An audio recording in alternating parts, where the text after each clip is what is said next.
Israel now putting boots on the ground in Lebanon. What do you see as the immediate implications for risk assets and oil? Good morning to you, sir. Good morning. Yeah, obviously Israel launched what is called the limited ground operations with many displacements in Lebanon. Over the last 2 weeks, obviously Israel has used its huge military advantage to overwhelm Hezbollah. They lost their leadership and as well as the next generation, most of the next generation. And communication systems have been destroyed, as many of its rocket and missile launch sites. And obviously this comes after Hamas military capacity has been largely dismantled as well. So we're witnessing a substantial shift in balance of power in the Middle East in Israel's favor, and it's Iran's expense. In our view, GCC remains on the sidelines and only provides humanitarian aid to Gaza and Lebanon. And it seems like Iran is still lacking the will and military capacity to respond and is not prepared to risk instability at home as it enters an uncertain leadership transition.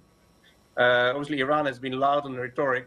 It has done little to kind of protect the militias to help to build up. And it's clear that Iran still wants to lift sanctions. And it's obviously clear that Iran doesn't want to raise the stakes. But it's a dangerous game, and obviously this can escalate. At the same time, we think, as we saw on an initial reaction on the 7th of October attacks, that the GCC was initially sold off, but quickly recovered as the market knows that the GCC will not be involved in this conflict between Israel and Iran.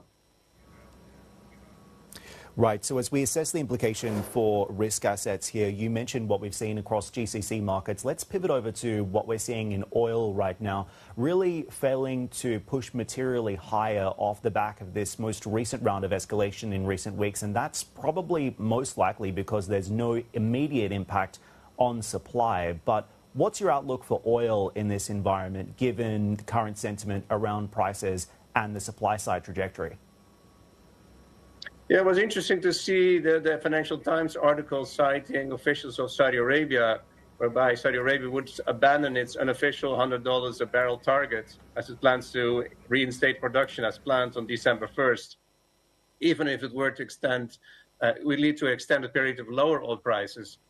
And that could leave the market quite oversupplied, because even by its own calculations, OPEC coal will only increase by 0.6 million barrels a day, vis-a-vis an OPEC plus production increase of about 2 million barrels a day.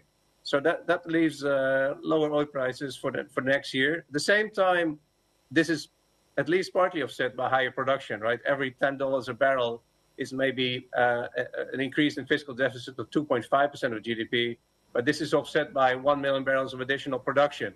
So this more or less is break even for Saudi Arabia.